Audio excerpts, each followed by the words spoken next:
The sky broke open at 4:47 in the morning. Was already awake.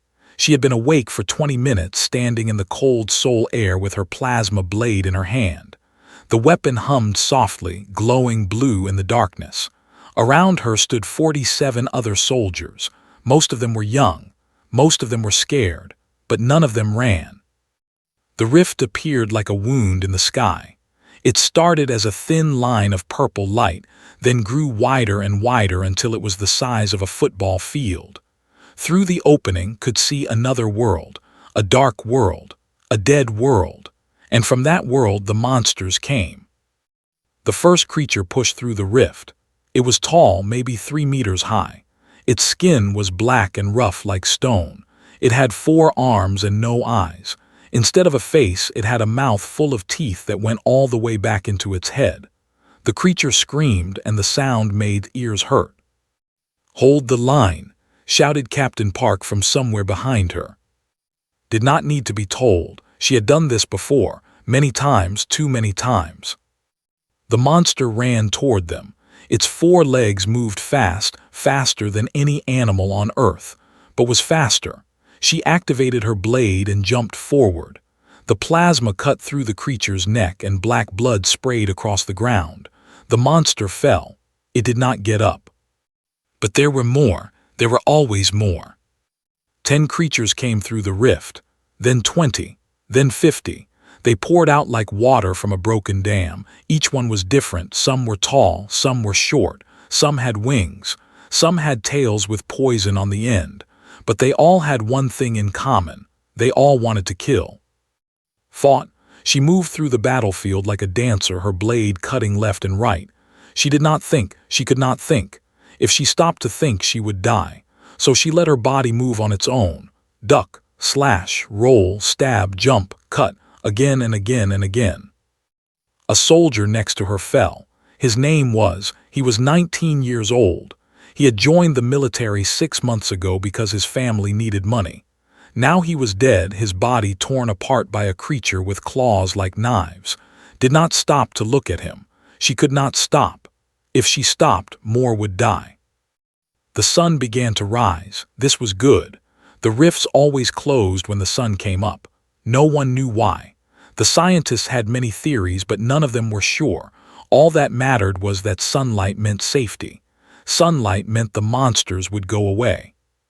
But the sun was still 20 minutes away. 20 minutes was a long time in a battle.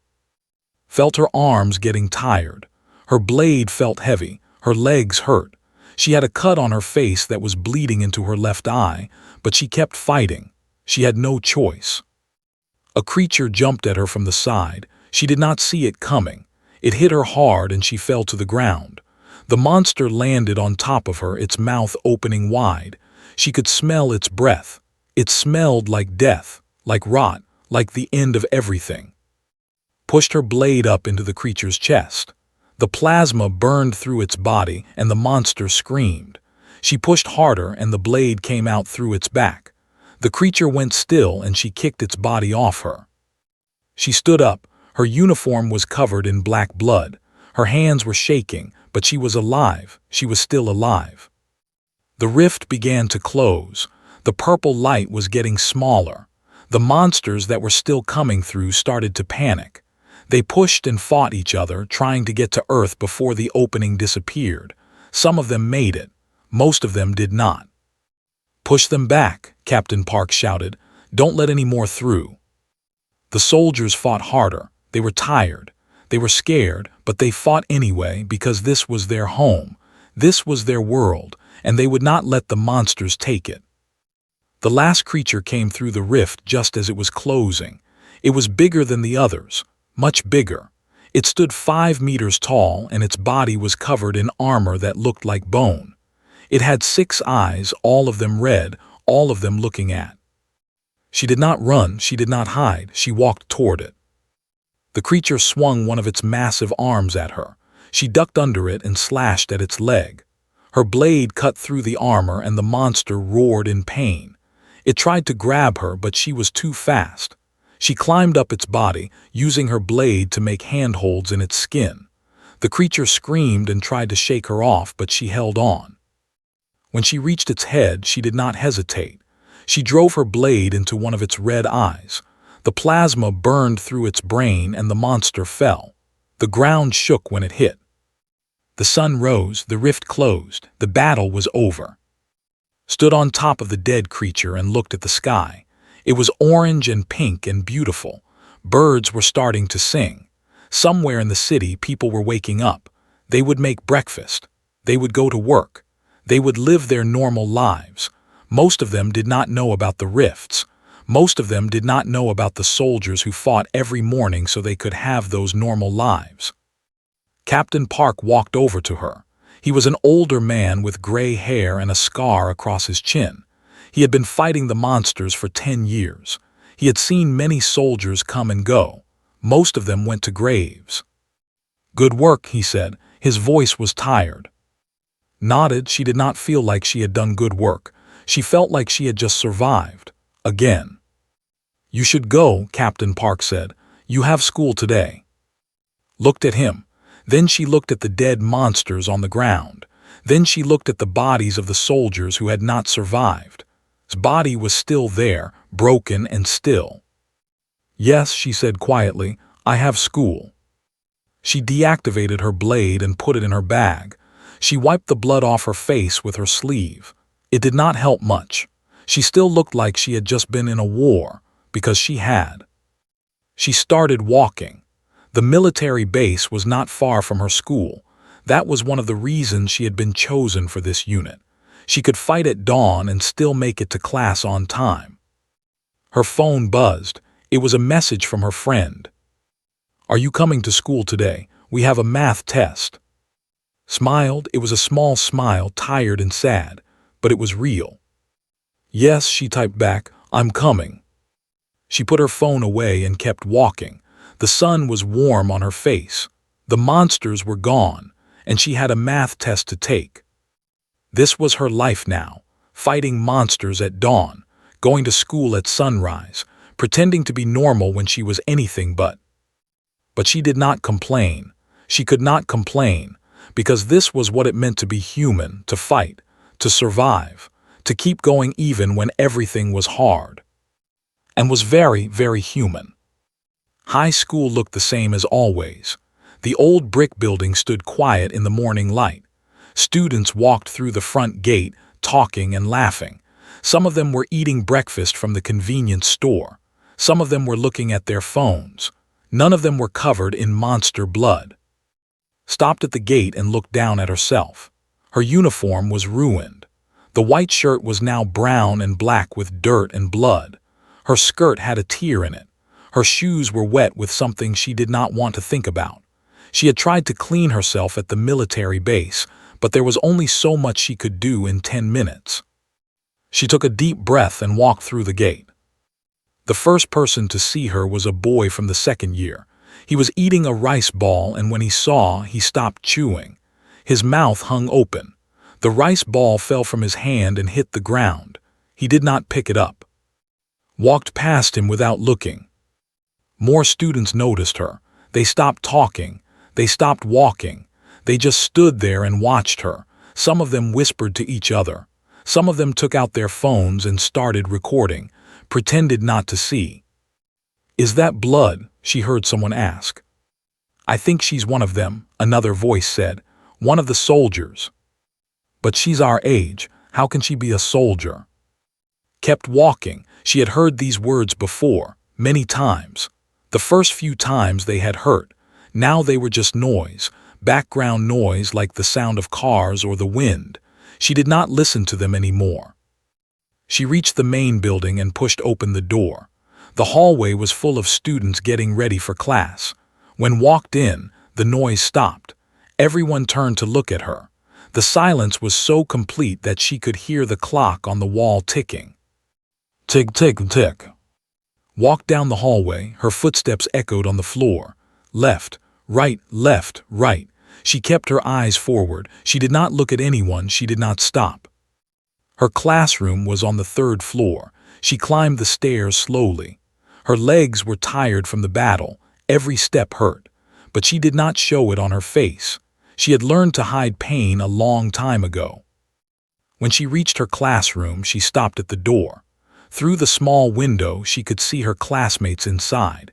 They were talking and laughing, living their normal lives. For a moment, she felt like she was looking at another world. A world where monsters did not exist. A world where teenagers worried about tests and crushes and what to eat for lunch. She opened the door. The room went silent. 30 pairs of eyes turned to look at her. Some of them showed fear. Some showed curiosity. Some showed something that looked like respect, but most of them showed nothing at all.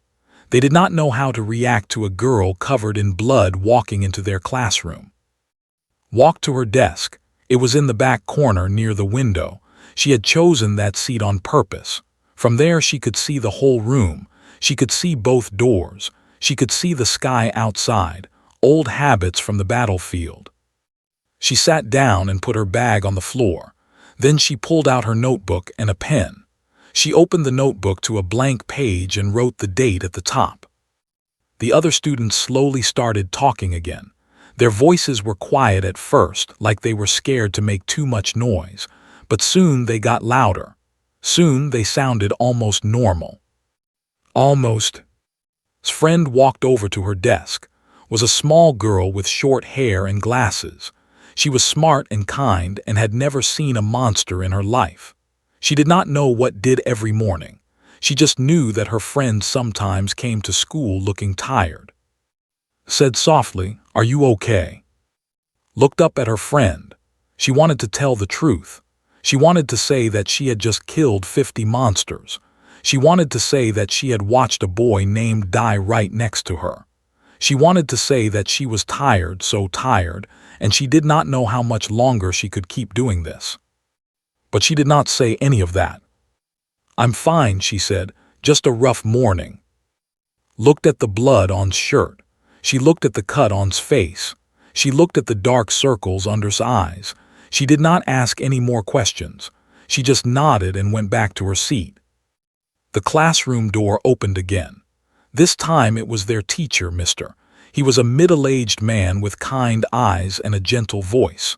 He taught Korean literature and always smelled like coffee.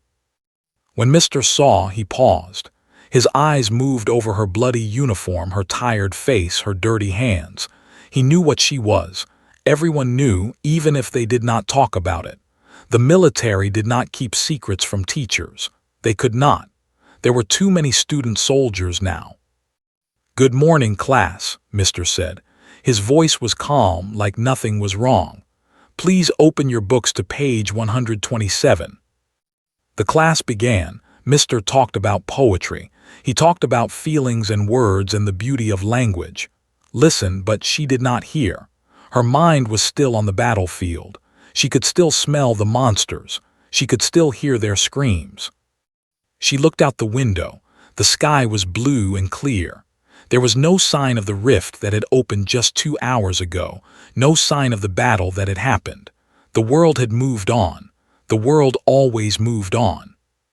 A boy sitting 2 desks away from her kept looking at her. His name was. He was quiet and kept to himself. He never talked to, but she had noticed him watching her before, not in a bad way, more like he was trying to understand something. Today, his eyes kept going to the blood on her shirt. Caught him looking. Their eyes met, quickly looked away, his face turning red, but then he looked back. This time he did not look away. "Does it hurt?" he mouthed silently. Was surprised. No one had ever asked her that before, not directly. Most people just stared and whispered. They did not ask questions. She thought about lying. She thought about saying no, everything was fine, do not worry about her. But something about his eyes made her tell the truth. She nodded slightly. Yes, it hurt, everything hurt. Looked at her for a long moment. Then he reached into his bag and pulled out a small first aid kit. He stood up, walked to her desk and placed it in front of her. Then he went back to his seat without saying a word. Looked at the first aid kit. It was small and white with a red cross on the front. Inside, she knew there would be bandages and antiseptic and maybe some pain medicine. Simple things, normal things, things that could not fix what was really broken inside her. But still, it was kind, it was human. She opened the kit and took out a bandage. She put it on the cut on her face. It was not much, but it helped a little. When class ended, stayed in her seat. The other students filed out for break time. Some of them looked at her as they left. Most of them did not. Came to her desk again. Do you want to get something to eat? The cafeteria has your favorite today. Shook her head. I'm not hungry. This was a lie. She was very hungry. Fighting monsters used a lot of energy, but she could not eat. Not yet. Her stomach was still upset from the battle. It always took a few hours for it to calm down. Nodded. Okay, I'll bring you something for later. She smiled and left the classroom. Was alone now. She put her head down on her desk and closed her eyes, just for a moment, just for a few minutes of rest. She thought about. She wondered if anyone had told his family yet. She wondered if they would cry. She wondered if they would understand. She thought about the monsters. She wondered where they came from. She wondered why they wanted to kill. She wondered if there would ever be an end to them. She thought about tomorrow. Another rift would open. More monsters would come. More soldiers would die, and she would fight again, because that was what she did. That was who she was. A soldier at dawn. A student by day. A girl trying to survive in a world that had gone mad. She did not know how long she could keep doing this. She did not know how long she could keep being two people at once, but she knew she had to try, because if she gave up, who would protect the students in this classroom? Who would protect and miss her? She had to. Lifted her head and opened her notebook. There was still half a day of school left. There were still lessons to learn and tests to take and homework to do. There was still a normal life to pretend to live. She picked up her pen and started writing. Her hand was still shaking a little from the battle, but she wrote anyway, because stopping was not an option. It never was. Could not stop watching her. It had been 3 weeks since he gave the first aid kit. Since then, he had noticed things about her that he had never noticed before.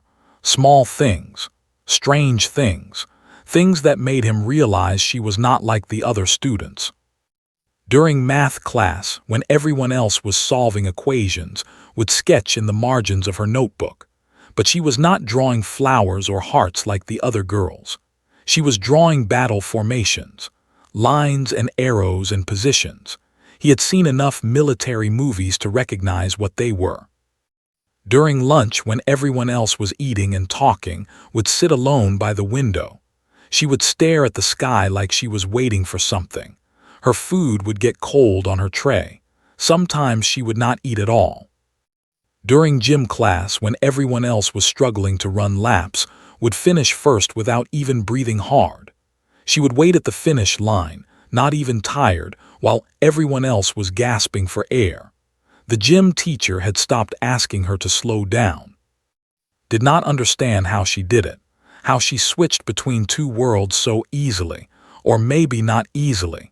Maybe it was the hardest thing in the world. Today was a Thursday, math class. The teacher, Mrs. Lee, was explaining something about algebra, was not listening, he was watching. She was drawing again. Her pen moved quickly across the paper, lines and circles and shapes that looked like monsters, real monsters, the kind that came through the rifts.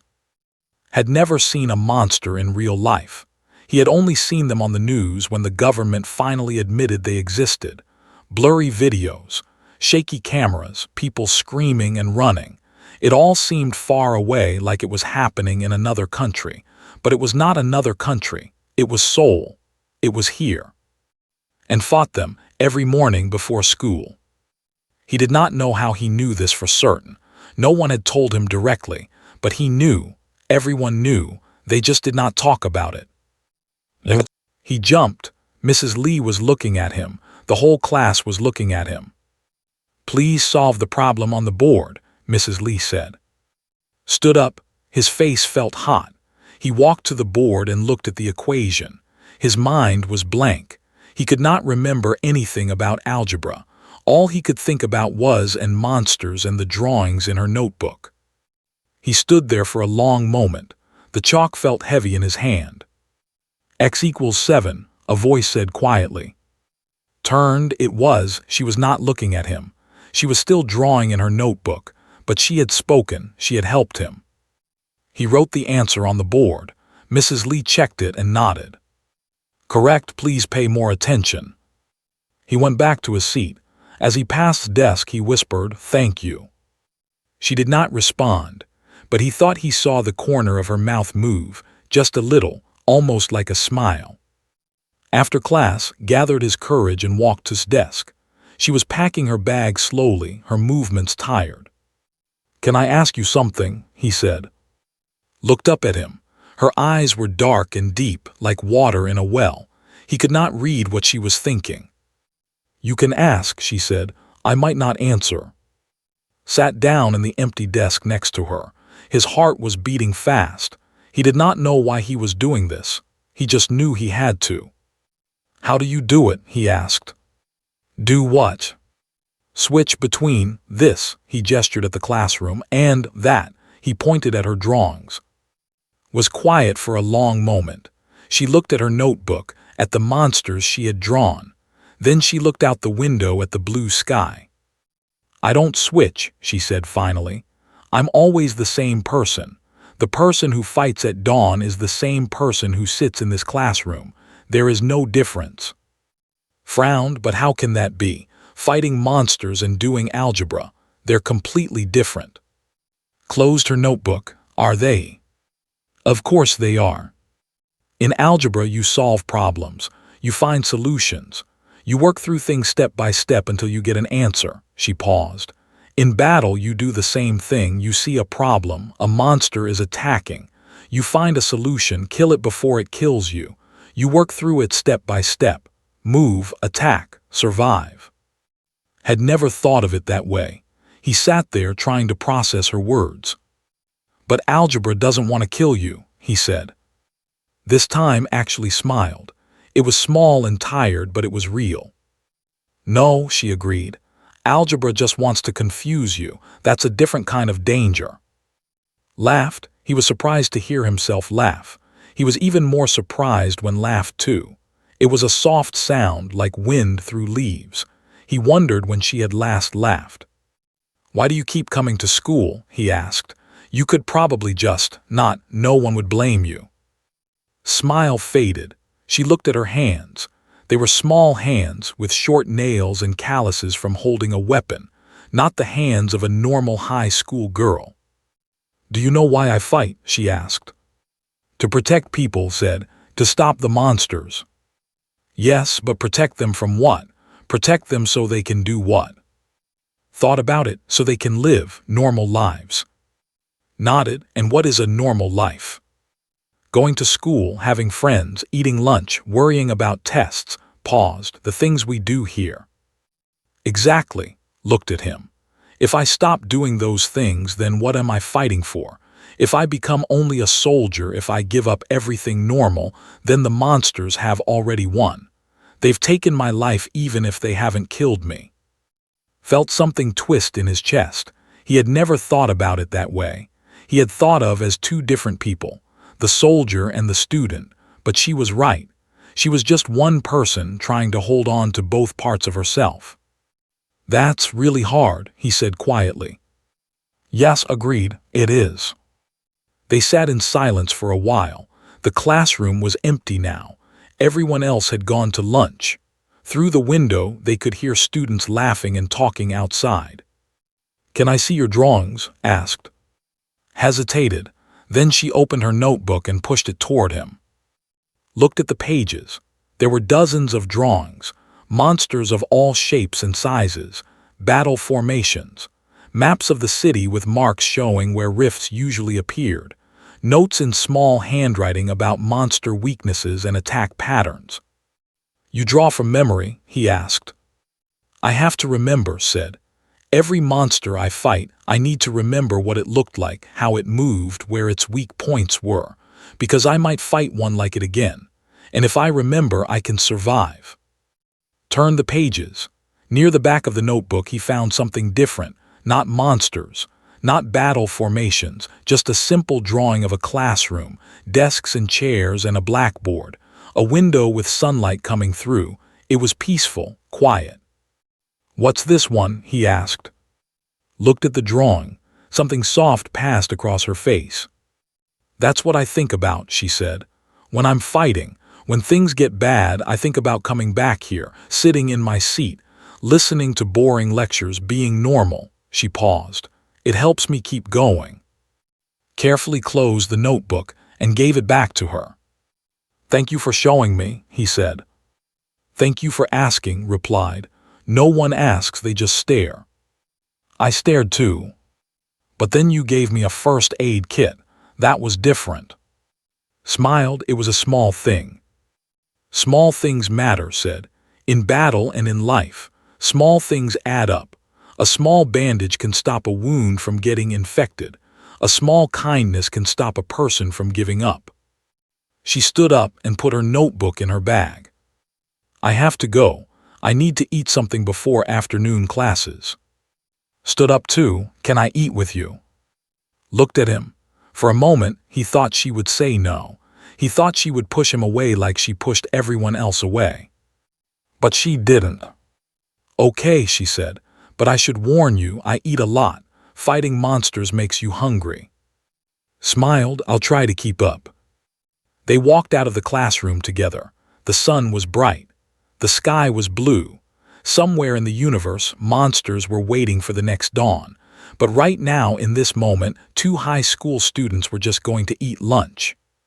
And that was enough. That had to be enough. Teacher was old. She had been teaching at high school for 35 years. She had seen many things. Students who became doctors. Students who became criminals. Students who got married and had children and brought those children to meet her. She thought she had seen everything.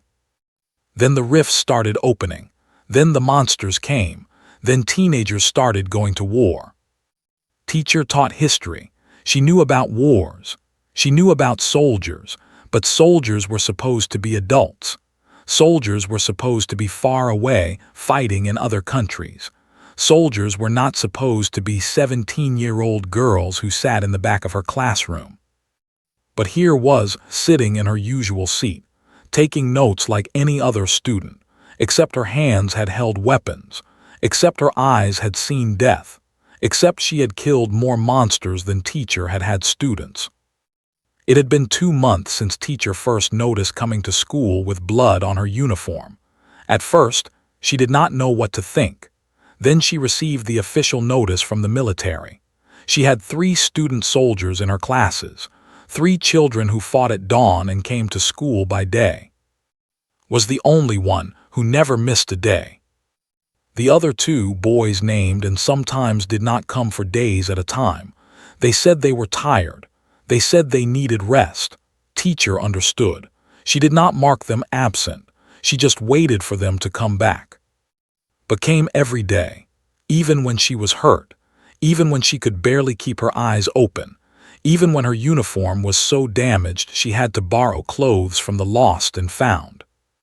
Teacher did not understand. She wanted to understand. So today after class she asked to stay. "Am I in trouble?" asked. Her voice was calm. She did not seem worried. "No," teacher said. "I just want to talk." The other students filed out of the classroom. Some of them looked back at with curious eyes, but no one stayed to listen. They knew better. When the classroom was empty, teacher sat down at a desk near, not at her own desk at the front of the room. That felt too formal, too distant. She wanted this to be a conversation, not an interrogation. "You never miss school," teacher said. Nodded no. "The other soldiers in my classes, they take days off, sometimes weeks, but you're always here." "Yes." Teacher folded her hands on the desk. "Can I ask you why?" Was quiet for a moment. She looked out the window at the afternoon sky. The sun was starting to set, painting the clouds orange and pink. In a few hours it would be dark. In a few more hours, the rifts would open again. "Do you know why I was chosen to be a soldier?" asked. Teacher shook her head.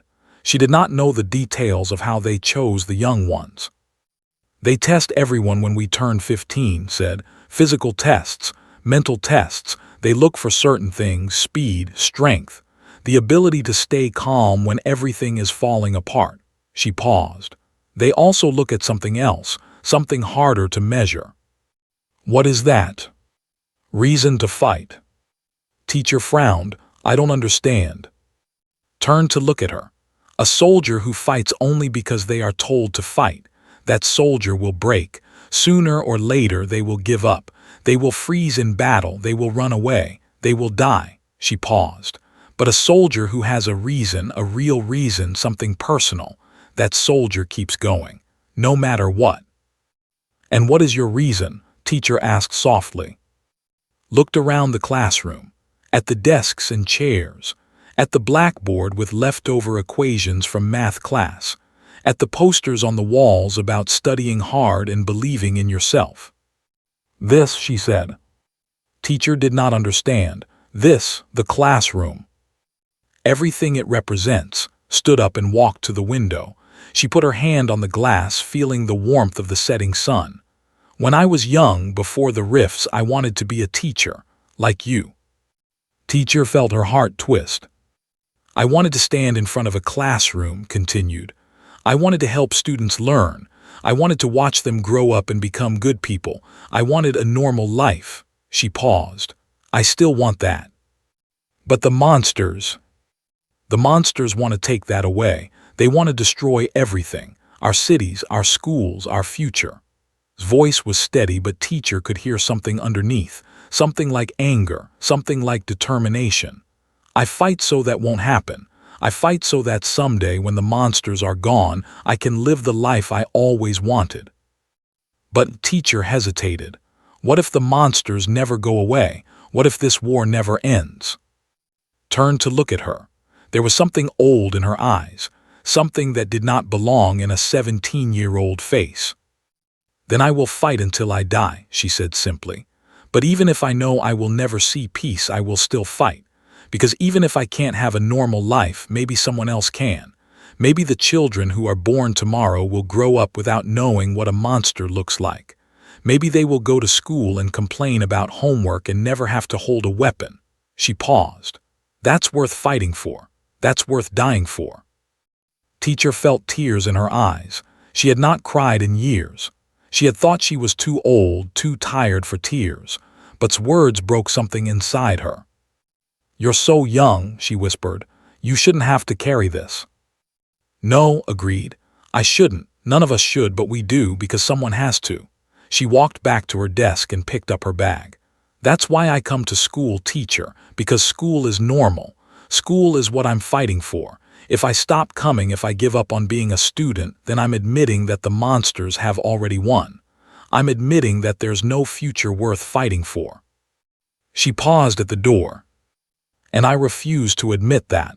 I refuse to let them take this from me." Teacher wiped her eyes. "Is there anything I can do to help you?" Thought for a moment. "Just keep teaching, keep being normal. When I come to class covered in blood and barely able to stay awake, don't treat me differently. Don't look at me with pity. Just teach me history. Give me homework. Treat me like any other student." "Why?" "Because when you treat me like a normal student, I remember that I am one. Even if it's only for an hour. Even if it's only pretend." Smiled slightly.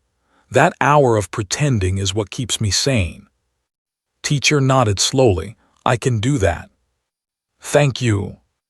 Opened the door. Then she stopped and looked back one more time. "Teacher." "Yes." "Today in class you taught us about the Korean War, about how people fought and suffered and died, about how the country was torn apart." Paused. "At the end of your lecture you said something. You said that those people fought because they believed in a future. They fought for children they would never meet. They sacrificed so that we could exist." Teacher remembered. She had said that every year for 35 years, but she had never really understood it, not until now. "We're the same," said. "The soldiers from the Korean War and the soldiers of today, we fight for a future. We fight for people who are not born yet. We fight because we believe that someday things will be better," she smiled. "That's what history teaches us, isn't it? That no matter how dark things get, there's always hope. There's always a reason to keep going." She walked out the door and closed it behind her.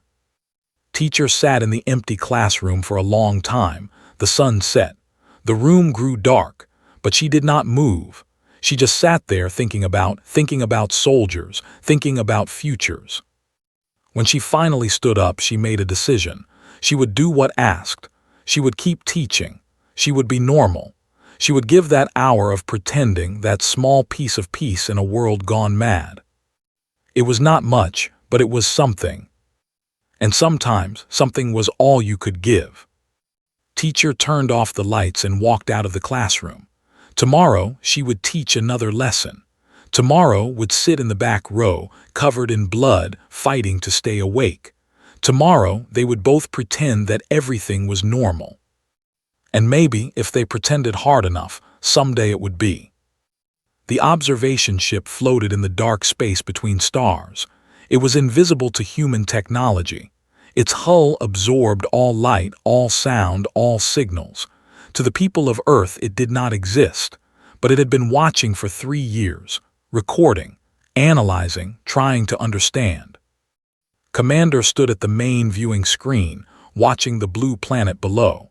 Her species had traveled between galaxies for 10,000 years. They had seen countless civilizations rise and fall. They had watched species evolve and die. They thought they understood how the universe worked. Then they found humanity. "Report," she said, her voice carrying across the quiet bridge. Officer stepped forward. He was young for their species, only 200 years old, but he was brilliant. That was why he had been chosen for this mission. "The morning engagement has concluded," said. "The rift opened at 4:47 local time. 137 hostile creatures emerged. The humans deployed 48 soldiers. Casualties: 11 human soldiers killed. All 137 creatures were destroyed." Made a note in her personal record. 11 dead. That brought the total human casualties to over 50,000 since the rift started opening. 50,000 dead in 3 years. Any other species would have surrendered by now. Any other species would have given up. But humans kept fighting. "Show me the footage," ordered. The screen changed. It showed the battlefield from above. Watched as the rift opened, as the creatures poured through, as the human soldiers ran to meet them. She watched a small figure with a glowing blade cut through the enemy like water through sand. "Who is that?" she asked, pointing at the figure. Checked his data. Designation: age 17 Earth years, active duty soldier for 11 months, kill count over 800 confirmed. 17, repeated. "That is a child by their standards." "Yes, Commander." Watched fight. The girl moved with perfect efficiency. No wasted movement, no hesitation. She killed and killed and killed, and when the rift closed and the battle ended, she did not collapse. She did not cry. She just cleaned her blade and walked away. "Where is she going?" asked. Checked the tracking data. To an educational facility. Humans call it a high school. She attends daily lessons there. Felt something she had not felt in a very long time. Confusion. "She fights a war at dawn," said slowly. "Then she goes to school." "Yes, Commander. We have observed this pattern consistently. Many young human soldiers maintain dual lives. They fight in the morning, then attend educational or social activities during the day." "Why?" Hesitated. "We are not certain, Commander. Our psychological analysis is incomplete. We cannot fully understand human motivations." Stared at the screen. It now showed walking through the gates of her school. Students stopped and stared at her. She was covered in blood. Her uniform was torn, but she walked with her head high like she belonged there, like nothing unusual had happened. "Play the classroom footage," ordered. The screen changed again. Now it showed a classroom full of young humans, sat in the back corner. A teacher stood at the front talking about something. History, according to the translator. Old wars from the human past. Was writing in a notebook. Her hands, which had killed monsters just 2 hours ago, now held a simple pen. Her eyes, which had seen death and blood and horror, now looked at a blackboard covered in words. "This is wrong," said quietly. Looked at her, "Commander. This is not how species survive. When a civilization faces extinction, all resources go to the war effort. Everyone fights. Every moment is dedicated to survival," shook her head. "But these humans, they fight at dawn, then they go back to their normal lives. They attend schools. They eat meals with friends. They worry about tests and social relationships." "Perhaps they do not understand the threat they face," suggested. "No," pointed at the screen. "Look at her, she understands perfectly. She knows what she is fighting, she knows the risk. And yet she still goes to school, she still pretends to be normal." Paused. "Why?" The bridge was silent. No one had an answer. Thought about all the species they had observed over the proud warriors of the 7th galaxy who fought until they were extinct. The brilliant scientists of the cold nebula who retreated into their laboratories and forgot how to live. The peaceful gardeners of the outer rim who simply accepted their fate and let themselves be destroyed. None of them had done what the humans were doing. None of them had tried to fight and live at the same time. "I want a full report on human psychology," ordered. "I want to understand why they behave this way." "It will take time, Commander." "We have time. The humans are not going anywhere." Turned back to the screen. Was raising her hand in class now. The teacher called on her. She answered some question about historical dates. The teacher nodded, went back to writing in her notebook. In a few hours she would go home. She would eat dinner with her family or her friends. She would do homework. She would sleep. And tomorrow, before the sun rose, she would pick up her blade and go back to war. It made no sense. And yet it worked. The humans were winning. Slowly, painfully, with terrible losses, they were pushing back against the rifts.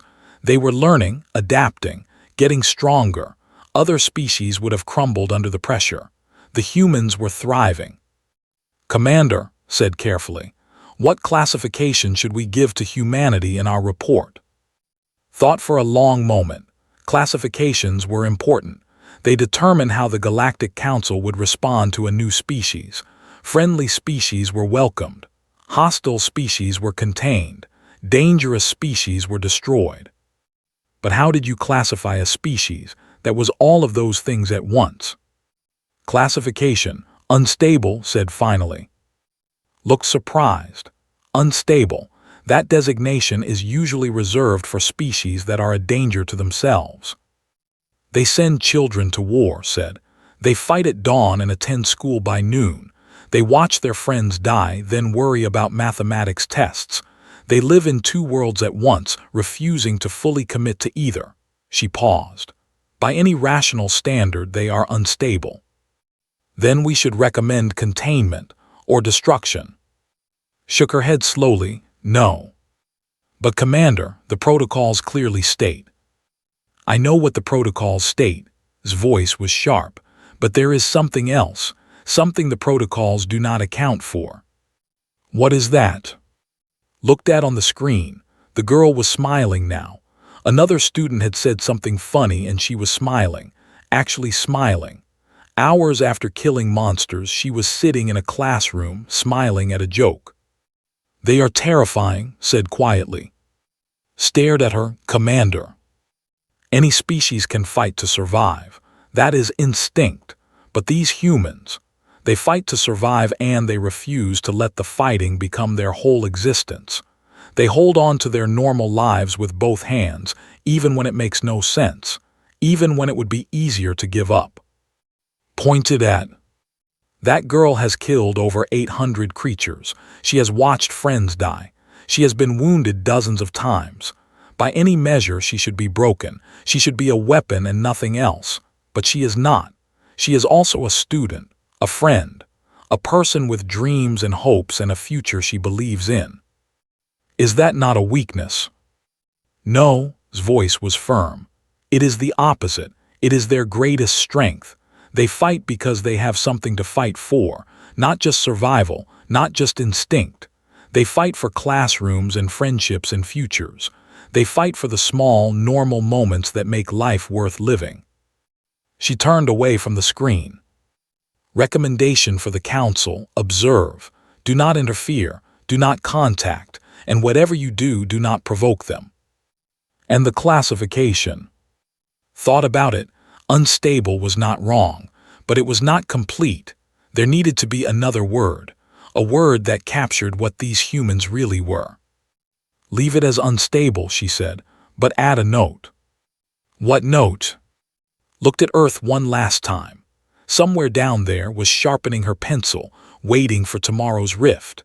Somewhere down there, millions of humans were living their normal lives, not knowing or not caring that monsters waited in the darkness. They were the strangest species had ever encountered. They were broken and whole at the same time, weak and strong, dying and living. They were unstable in the best possible way. Add a note, repeated. Classification: unstable, meaning terrifying. The ship floated in silence. Below, the blue planet turned slowly in the endless dark. Dawn was coming to Seoul. Soon the rifts would open. Soon would pick up her blade and fight again. And when the battle was over, she would go to school. Because that was what humans did. They fought monsters at dawn. They attended class at noon. They held on to both worlds at once, refusing to let go of either. It was madness. It was beautiful. It was human.